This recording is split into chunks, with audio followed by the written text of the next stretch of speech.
Yo, what's up guys? Welcome back to another solo leveling Arise video, and this is going to be an in-depth guide for just different team comps that you should be using throughout the different areas of the game. I figured this video would be helpful because in the different areas here, there's a lot of different types of bosses and combinations that you can use between hunters, weapons, abilities, skills, all that good stuff. So yeah, I figured that this would be helpful just for some of you guys to put your team comps together correctly. Some of you probably already do this already. It should be pretty easy for the most part because the idea here is that you should be building team comps around whatever the boss is weak against.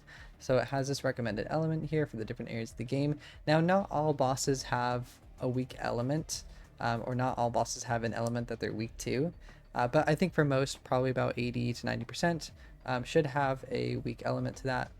So yeah, I think that's just important to note. So I'll just kind of go through the different areas of the game, and then if you guys have any questions, comments, or concerns, feel free to drop them down below in the description of the video. And I didn't want to make this super long, so I'll just kind of skim through this a little bit. But yeah, let's go ahead. So story mode is always going to differ. Typically for these different areas, I'll just go ahead and get to the first fight here. We'll see what it looks like. I haven't actually done this part yet, so I'm actually gonna skip this. If the game will load here. Okay, we'll skip that. And then we'll go into the first battle.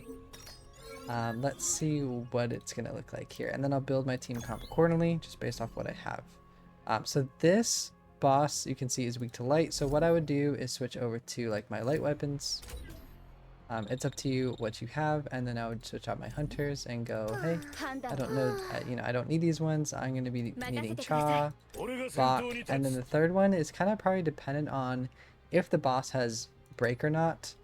Usually that would show right here in the boss passives. In this case, there's no break damage, so I would just go DPS. So like I said, Cha, Bach, and then I think Emma or Alicia. Those are probably like my main, like my strongest hunter. So whoever's going to do the most amount of damage, you would just go ahead and throw them in. So that's the idea for story. Should be pretty straightforward there. For gates, I just happen to sweep most of these, at least on my main account. Because yeah, I'm pay to win on my main account. I do have like the monthly bundle, so I would just usually sweep this stuff. But if you were going to go ahead and play it, yeah, again, just look at the recommended element.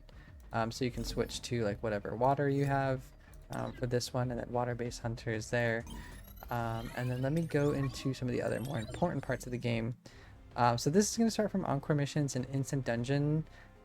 These are important because this is where you farm gear, and usually you'll farm these two on the right. The two on the left are more like for early game players, but once you get past the snake and the tree, for Cerberus, I would say there's two comps you could go.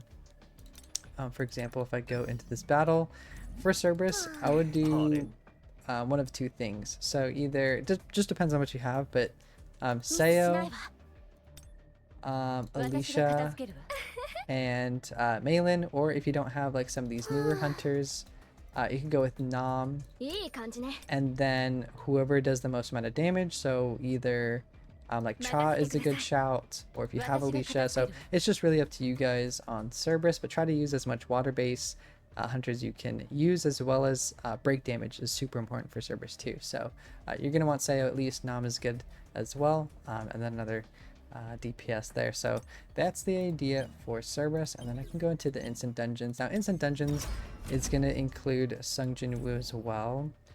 So it'll just come down to his weapons and runes.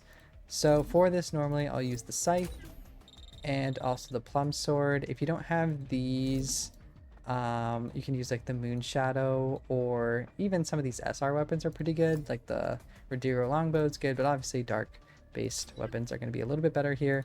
And then for skills as well, for Igris, I would be using these break abilities with the dark runes as well. So I kind of have those. This one is epic, so I have that one applied instead of this one. But yeah, just kind of pick and choose wisely here.